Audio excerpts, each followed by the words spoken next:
안녕하세요. 이번 시간에는 카카오가 이번에 또 벌금을 때려맞았다고 합니다. 알리페이에 몰래 개인정보 넘긴 카카오페이 애플 과징금 83억 원이란 기사가 올라왔어요. 팀노바 장재경 팀원이 이거를 이제 스크랩해서 공유를 해줬는데요. 이게 이렇게 이 키워드를 검색하면 진짜 많이 나오더라고요, 기사가. 그래서 이번에 저도 이거 관련해서 우리가 이런 사태를 보면서 기업을 어떻게 이해를 해야 되고, 그리고 저는 어떤 식으로 이런 저를 지켜왔는지에 대해서 이렇게 그 개발자 할 때 그런 얘기를 좀 해보도록 하겠습니다. 일단 기업이라는 게 이윤 추구 집단이죠. 그래서 원래 자기밖에 몰라요. 기업은 이윤 추구 집단이고 원래 돈 벌려고 한 거고, 주식회사잖아요. 주식회사라는 거는 결국에는 그 회사의 그 주인이 주주라는 거잖아요. 그 지분 가진 만큼 의결권을 가지니까. 그래서 사실 주주들은 배당을 많이 주든 지분의 가치를 높이든 주식의 가치를 높이든 회사가 성장하기를 바랄 수밖에 없고, 그런 곳에 의결권을 표출할 수밖에 없어요. 근데 이제 카카오가 예전에 텐센트가 초기 2대 주주가 텐센트였어요. 그래서 13% 정도였거든요, 초기에. 2012년도에. 근데 되게 이게 의아한 게, 이때만 해도 막 주주 국적 공개한 카카오 이러면서 우린 중국 기업이랑 아무런 문제가 없고 우리는 꽤 괜찮은 편이다, 이런 얘기들을 카카오가 하면서, 이때만 해도 진짜, 그러니까 지금은 아니에요. 이게 초기 주주거든요. 초기 2대 주주였거든요. 지금은 그래도 많이 희석이 됐는데, 그래서 이제 탈중국을 하려나 이런 생각이 있었죠. 그리고 그 전에 투자업계에서 예전 한 8년 전, 9년 전부터 그런 얘기 좀 있었어요. 모빌리티 쪽이나 중국의 디디 출싱이나 뭐 이런 되게 모빌리티 쪽에서 발전한 이런 곳에서 뭐 투자를 받아서 뭐 그쪽도 먹을 거다라고 했는데, 의외로 텐센트가 2대 주주여서 그럼 어느 쪽을 먹을까 했는데, 카카오가 이제 그 게임 퍼블리싱하고 이런 쪽이 좀 텐센트의 영향을 받지 않았을까 이런 생각을 좀 했었거든요. 근데 이번에 알리페이 사태 터지면서 이번엔 또 알리바바야? 도대체 카카오는 과연 이 중국 기업이라는 그 오명을 씻으려는 의지가 있는 건가? 라는 생각이 되게 많이 들었어요. 아무리 돈을 많이 준다고 해도 우리나라 대표적인 메신저를 만드는 기업이고 거의 대부분의 사용자가 우리나라 사람이거든요. 라인 같은 경우는 글로벌 메신저예요. 저 뭐 태국에 있는 친구들이나 일본에 있는 친구들이나 뭐 대만에 있는 친구들은 다 라인 써요. 라인이 사용자가 훨씬 많고, 저도 친한 사람들끼리는 라인을 주로 많이 쓰는 편이거든요. 카카오는 그냥 일하려고 쓰는 느낌, 요즘은. 그리고 카카오는 3일 정도밖에 보관이 안 되니까 라인은 더 오래 보관이 되거든요.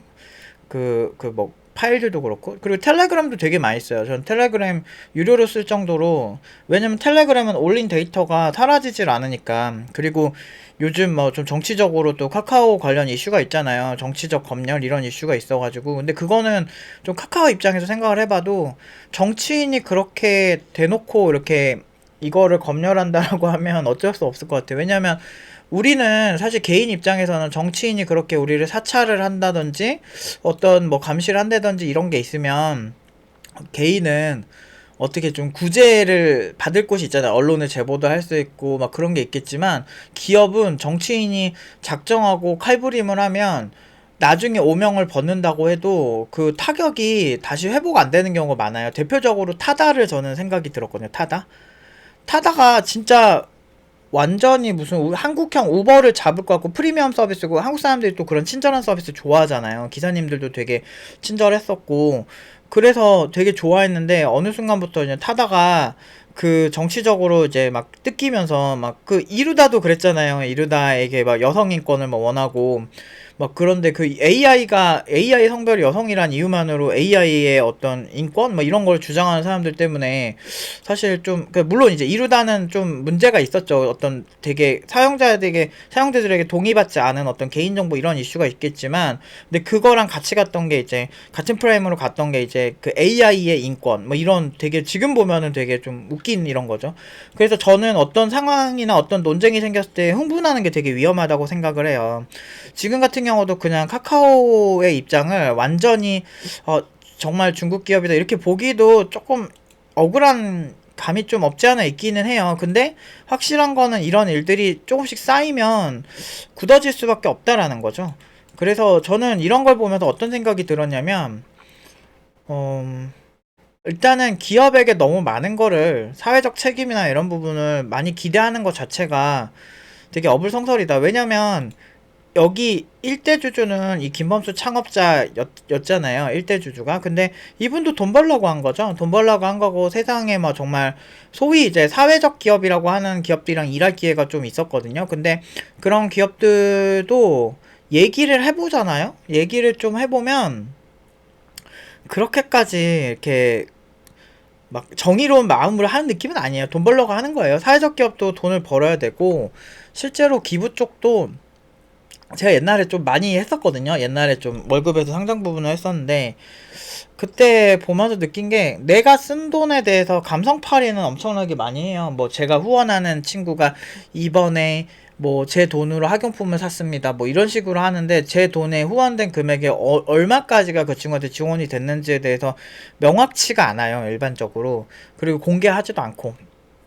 그런 부분에 있어서 좀 나중에 찾아보니까 좀 그런 관련 업계 사람들 얘기 보니까 뭐 어느 기업의 뭐 대표가 퍼스트 클래스 타고 다니더라. 어떤 그 사회적 기업의 어떤 또는 아니면 그 기부단체 뭐 NGO라 그러거든요. 이렇게 도와주 긴급구호단체 막 이런 데서 뭐 대표가 무슨 퍼스트 클래스 비즈니스까지는 이해함. 근데 퍼스트는 좀 아니지 않나? 막 그래서 퍼스트 그런 거 보면서 그리고 거의 이제 그런 단체에서 제가 했던 단체는 나중에 알아보니까 한 80% 90%가 그 거의 뭐 자기네들 월급 쓰고 활동비로 다 쓴다고 그러더라고요. 그러면 실제로 그 힘든 친구들한테 전달되는 게 한 10%? 그 정도 남짓이라는 걸 들으면서 좀 충격을 받았던 적이 있었거든요. 뭐 어느 정도는 쓸 거라 생각했는데 이게 어떻게 보면 어떤 기업의 이윤 추구로 끝나지 않을까. 제가 나이를 먹으면서 저도 되게 정의로운 거 좋아했고 어렸을 때는 막 그런 걸 좀 믿고 지지하고 그랬던 시절이 있었죠. 근데 이게 1차원적으로 생각하면 1차원적으로 정의로워 보이는 것들이 항상 문제가 되게 많아요.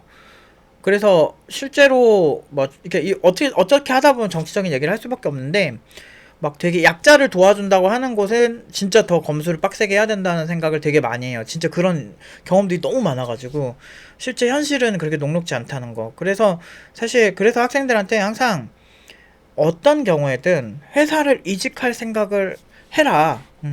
왜냐면 만약에 지금 카카오 다니시는 분들이 지금 만약에 카카오 이미지가 아직까지는 그래도 막 그렇게 나쁘지는 않다라고 생각이 드는데 이런 일들이 많이 쌓이면 언제든 이직이 가능해야 되거든요. 그래서 저는 어떤 한 회사에 한 사람이 깊게 젖어드는 것 자체에 그렇게 동의를 잘 안 해요. 왜냐면 우리가 평생 직장이 없어요. IT 업계 평균 이직률을 봤을 때 3년에 한 번씩은 이직을 한대요. 특히나 개발자는 더 그러겠죠. 그렇게 가정을 했을 때 우리는 항상 변화에 익숙해야 되고 개발자 자체가 변화에 익숙해져야 되는 직업이거든요. 기술이 계속 바뀌니까.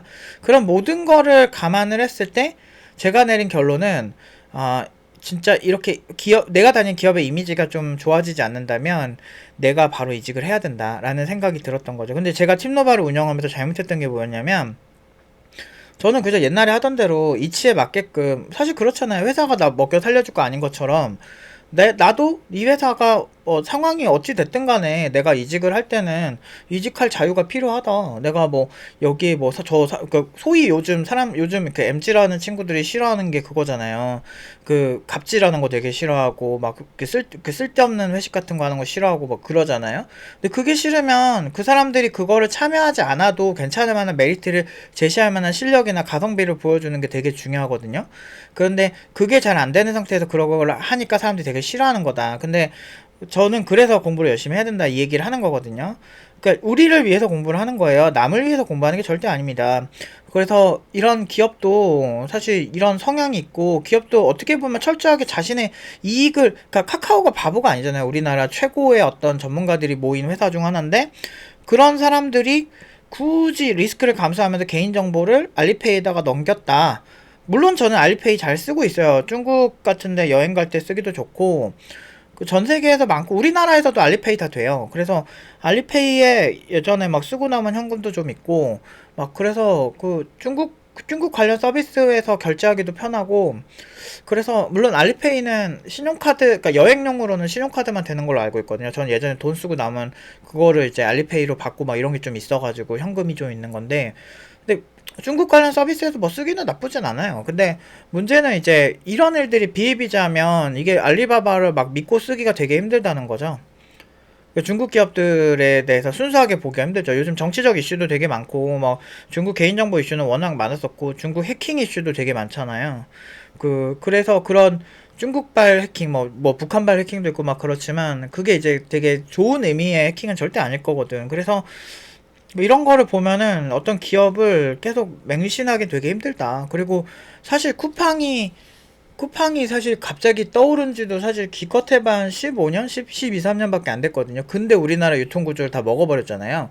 근데 그 최고의 점유율을 보여주는 것처럼 저는 어떤 기업이든 언제든 이미지가 안 좋아질 수 있다. 그렇기 때문에 항상 우리는 딴 데 갈 준비를 해야 된다라는 생각을 해야 된다는 거죠. 물론 진짜 카카오에서 뭐 손꼽히는 겁나 잘하는 개발자들, 그런 개발자들은 사실 그런 걱정할 필요도 없어요. 그냥 편하게 가. 대부분은.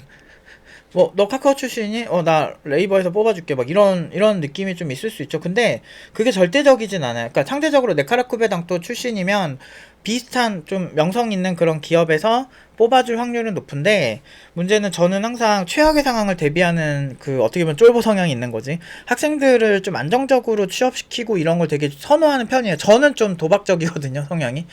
막 내 맘대로 살 거야. 그냥 팀노바 할 때도 나름 뭐 이 개발, 특히나 이 IT 교육 업계에서 나름 되게 독특하고 약간 또라이같이 나왔던 이유가, 나는 프리랜서 하던 대로 그냥 얘기한 거야. 되게 직설적으로 얘기하고, 그냥 뭐 하기 싫으면은 계약 안 하셔도 뭐 상관없고, 근데 하면은 제대로 해주고. 그러니까 나는 학생들한테도 그래서 옛날 글이 좀 거칠거든요, 제 글들이. 되게 직설적이고 더 솔직하거든요.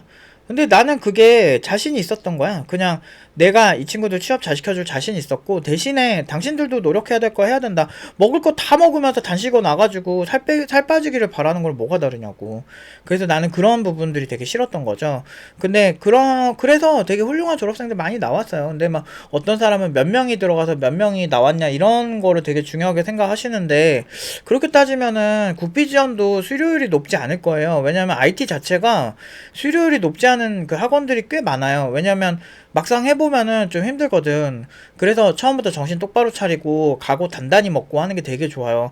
저희가 이제 팀노바에 오시는 분들 중에 거의 상당수는 제도전이 꽤 있으세요. 예전에 한번 팀노바 다녔던지 아니면은 다른 학원 다녔던지 이런 경우가 꽤 많거든요. 전공자들도 대부분 다 제도전이겠죠. 그런 이유가 이쪽이 매력적이고 재밌는 건 알겠어. 근데 생각보다 어려우니까. 그런데 대신에 어려운 시장은 진입장벽이 높다는 거고, 진입장벽이 높고 특히나 의사나 뭐 약사 이런 거는 라이센스만 따놓으면 그 다음부터는 사실은 그 라이센스가 나를 지켜주는 게 어느 정도 있잖아요. 근데 개발자는 라이센스라는 게 뭐 자격증이라는 게 크게 의미는 없어요, 사실은. 경력자가 될수록 더 의미가 없어지고, 근데 신입들 중에 그나마 나은 애들 뽑을 때 뭐 조금이라도 받겠지 싶어도 하는 거예요. 막 자격증 때문에 너 자격증이 있구나, 진짜 너 감동적이다 하면서 일반적인 개발자 뽑아주는 건 본 적이 없어. 그냥 일단은 이 사람이 잘해야 돼, 그냥. 근데 그러다 보니까 라이센스가 명확치 않은 쪽은 여러분들이 항상 아셔야 되는 게, 내가 항상 처음 보는 사람한테 나를 증명할 수 있어야 돼. 물론 경력 있으면 그 경력 플러스 알파로 증명을 하면 되지만, 그래서 제가 항상 학생들을 훈련을 시킬 때 느낀 게, 처음 보자마자 너희 포트폴리오를 보자마자, 너희 이력서를 보자마자, 너희랑 바로 얘기를 하자마자 네가 매력적이어야 된다. 이게 매력이라는 게 뭐 정말 뭐 이성적으로 매력 있고 이런 게 아니고, 그냥 같이 일하고 싶은 개발자 있잖아요. 그리고 그런 철학이 있고, 그리고 디테일도 좋고, 기술적으로 얘기했을 때도 이 친구 진짜 고생 많이 하고 우리 회사에서 일하면 좀 한따까리 하겠다. 그런 어떤 너의 경험을 잘 어필해야 된다. 이게 경험을 잘했어도 어필을 못하는 친구들도 많아요. 제가 보면 너무 안타까워. 이 친구 진짜 잘하는 친구인데 그냥 말이 어버버버 하는 거, 이런 경우에도 되게 많거든요. 그래서 저는 이걸 통해서 느낀 게 뭐냐면, 위기의식을 항상 가져야 된다는 거죠. 사실 내가 나는 친중국적인 기업이 싫어, 또는 이런 중국 이슈가 있는 기업이 싫어 라고 하면, 지금 여기서 카카오 내부에서도 그런 불만이 있는 분들이 계시겠죠. 근데 먹고 살려고 억지로 참고 뭐 이런 분들도 있을 거예요. 저는 그런 걸 얘기하는 거예요. 나의 신념을 지키려면 사실은 포기해야 될 게 꽤 많아요. 최근에 여러 가지 뭐 정치적 발언을 해가지고 팬들이 많이 떨어져 간 사람들 되게 많잖아요. 그것도 일종의 신념이고, 뉴진스 같은 경우도 그 뉴진스한테 실망해서 떨어져 나간 사람들도 되게 많거든요. 뭐 뉴진스의 어떤 지지하는 그런 팬들도 많겠지만, 저 같은 경우는 그전에는 뉴진스 노래를 되게 좋아했는데 이번 1년에 사건이 있으면서 저렇게까지 해야 되나? 라는 생각이 들고, 물론 이제 그 친구들은 되게 어린 친구들이라 그 어른들이 더 문제라고 생각을 해요. 그 친구들보다. 사실 그 옆에서 종용하고 이렇게 자꾸 이렇게 유도하는, 왜냐면 20대 초반 친구들이 그렇게 모든 세상 돌아가는 걸 순수하게 다 알기가 좀 힘들어요, 구조상. 근데 그 주변에서 이 친구들을 좀 데리고 가고 막 이렇게 하는 사람들 다 어른이잖아. 그래서 그런 사람들은 좀 그렇더라고. 그래서 그러면서 좀 이미지가 되게 안 좋아졌거든요. 그러니까 이런 것처럼 내 신념을 지키고 얘기를 하려면 손해보는 게 분명히 좀 생길 수밖에 없어요. 근데 이런 때 과연 과감하게 할 수 있는 사람은 어떤 사람들일까? 먹고 사는데 지정 없는 사람들이겠죠. 그게 참 서러운 거예요, 인생이라는 게. 그래서 저는 여러분들이 자기의 신념을 지키고 어디 가서든 내가 어디 이직을 하고, 나는 우리 기업이 중국에 너무 친화적이고 중국에 이런 문제가 생기기는 좀 없었으면 좋겠어. 난 중국이 별로 안 좋아. 라고 한다면은, 바로 이직을 할 수 있는, 그런 사람이 되어야 된다는 거죠. 그래서 저는 이직의 기본은 중소기업부터예요. 왜 그렇게 생각하냐면, 대기업부터 가면 좋겠지만, 그런 사람들은 사실 학창시절부터 스펙이 좋거나, 학교에서부터 두각을 나타내는 경우가 많아요. 그래서 저는, 그리고 그 대기업에 다니다 중소기업 쪽으로 좋은 조건으로 가시는 분들도 많이 봤거든요. 근데 가장 좋은 거는 왔다 갔다 얼마든지 할 수 있을 정도의 그 넘사벽의 실력을 가진 게 좋고요. 그리고 중소기업에 간다고 제가 이전 영상에도 지방에 여러분들이 가실 때는 이렇게 하셔야 됩니다. 지방이라고 항상 돈이 없는 건 아닙니다. 좋은 조건으로 오히려 쇼부를 쳐서 갈 수 있다. 그런 얘기를 많이 하듯이 똑같아요. 이게 중소기업으로 대기업에서 중소기업의 실력자인데 진짜 핵심 개발자로 가시는 경우는 대기업에 안 밀릴 정도로 좋은 조건으로 가시는 경우도 진짜 많아요. 그러니까 사람들이 근로자에만 이렇게 빙의를 해서 상황을 보다 보니까 근로자들을 되게, 그러니까 일반 중소기업을 되게 조소기업이라느니 뭐 이렇게 얘기하지만, 그 개인이 버는 걸로 봤을 때는 대표이사들이 버는, 특히나 막 연매출 100억, 200억, 300억 이런 회사들이요, 진짜 장난 아니에요. 어마어마한 거고, 그리고 그곳에 대주주인 그 대표들이 많잖아요. 중소기업은 아무래도. 그런 기업들은 그 자금력, 회사에서 매출이 어느 정도 뭘 산다든지 어떤 걸 한다든지 이런 결정권이 생각보다 빡세요. 물론 대기업도 보통 아니지만, 그래 봤자 임원 정도가 아니면 그냥 뭐 대기업에서 그래도 월급쟁이죠, 월급쟁이. 근데 그게 이사급이 되잖아요. 중소기업에서 좋은 기회로 지분도 갖고 있고 막 그러면, 그래도 생각보다 뭐 되게 괜찮은 경우를 되게 많이 봤어요. 그리고 근데 이제 여기서 실력이 없으면 어떤 회사에서 이사하다가 다른 데 이직할 때 그 메리트가 없어가지고 좀 그냥 그대로 좀 이렇게 뭐 백수 비슷하게 뭐 이렇게 되는 경우도 많아요. 그래서 어떤 기업에 있든 간에 항상 위기의식을 가질 필요가 있어요. 그래서 우리가 위기의식을 가진다는 건, 개발자가 뭐 위기의식을 가질 때 할 수 있는 게 뭐예요? 결국은 기술력이거든. 그래서 좀 기술력 위주로 난 항상 이직 준비 이런 마인드로 살면, 그 일반 회사에서도 쟤는 뺏기면 안 되겠다. 항상 발전하는 개발자고, 그리고 중소기업은 CTO가 진짜 중요하거든요. 그리고 그 CTO 분이 어떤 마인드를 가지느냐에 따라서 이 밑에 있는 개발자들이 진짜 그 CTO 분만 보고 막 하거든요. 그래서 그런 거 모든 거를 감안하셔가지고 상황을 보시는 게 좋을 것 같아요. 아무튼 이걸 보면서 우리는 항상 그 위기의식을 느끼고 가야 된다. 그리고 카카오가 진짜 예전에만 해도 막 이렇게 회사 쪼개기라고 하잖아요. 뭐 그걸 되게 주식시장에서 좀 안 좋게 보긴 하는데, 그렇게 할 때만 해도 그래도 주가가 미친 듯이 오르고 카카오 막 시가총액 뭐 엄청 높았거든요. 전체 다 봤을 때. 이런 미친 기업이었는데 지금 카카오 주가도 고점 대비 많이 빠지기도 했고, 그리고 그전 정도의 또 파괴력까지는 아닌 것 같거든요. 또 부정적인 여론도 많아지고. 그런 걸 봤을 때 우리가 좀 상황을 항상 지켜보고, 좀 좋은 기업, 우리한테 돈 많이 주고, 어차피 우리가 돈 벌려고 하는 거 아닙니까? 그래서 돈 많이 주고 좋은 기업을 항상 이직할 준비를 하는 게 좋을 것 같다. 그리고 그렇다고 해서 막 이 회사에 피해주고 그러란 얘기 절대 아니에요. 근데 항상 위기의식을 가져야 되는, 기업도 위기의식을 가져야 꾸준히 발전하듯이 우리 개개인도 위기의식을 가지고 항상 이직할 준비를 하는 거죠. 그러니까 맨날 사직서 막 그 사장님 얼굴에 던지는 뭐 이런 그 만화 같은 거 보지 말고, 그런 거 보는 상상만 하지 말고 진짜 실행에 옮기세요. 그냥 실행에 옮길 수 있을 만큼, 그리고 나한테 함부로 못할 만큼 그렇게 만드세요. 저는 이제 살면서 20살 때 뭐 그 팬사이트 관리했는데 그게 좀 대박이 났어요. 저 그때 월급 60, 70밖에 안 받고 자바스크립트 개발도 좀 해주면서 유지보수 하면서 팬사이트 관리했었는데 그게 초대박이 나가지고 그때 그냥 아무튼 그 회사에서는 제가 거의 슈퍼스타가 돼가지고 그 임금 대비 잘하는 애가 된 거지. 그래가지고 막 뭐 여러 계열사에서 저 막 스카우트 해가겠다고 저 20살밖에 안 됐는데 막 되게 그랬었거든요. 뭐 그런 것도 많았고 이렇게 좀 사랑을 받아봐야 돼요. 저는 그때 처음 느꼈어요. 아 내가 공부 진짜 열심히 해야 되겠구나. 진짜 많이 느꼈어요. 그러니까 개발도 잘해지면 잘해질수록 여러분들에게 되게 싸늘했던 사람들의 시선도 많이 바뀌어요. 이직할 때 정말 잘해주시고요. 그러니까 모든 사람들이 나한테 좀 스윗남이 되는 거지. 스윗한 남이 되는 거지. 그런 느낌을 여러분들이 받을 수가 있어요. 스윗 개발자, 스윗 디벨로퍼, 막 이런 느낌으로, 진짜 그 느낌을 진짜 받아보셔야 되는데. 그러니까, 팀노바 팀원들을 제가 취업시킬 때 그런 거를 얘네들이 인생에서 처음 느껴본 거예요. 항상 고졸이고, 나름 최악체고, 그래서 항상 내가 되게 약자 느낌이었는데, 막 대표님이 막 사랑도 주시고, 막 저 이직 안 했으면 좋겠다 하면서 막 이것저것 막 의자도 좋은 거 사주시고 컴퓨터 당연히 풀세팅 좋은 거 해주시고 막 이런 걸 많이 막 보다 보니까 이제 그게 이제 이렇게 있어야 되거든요. 근데 그런 느낌을 대부분의 개발자는 못 받아 보니까 개발 업계는 그냥 힘들고 그냥 박봉이고 힘들고 이렇게만 보이는 거예요. 근데 그렇지 않아요.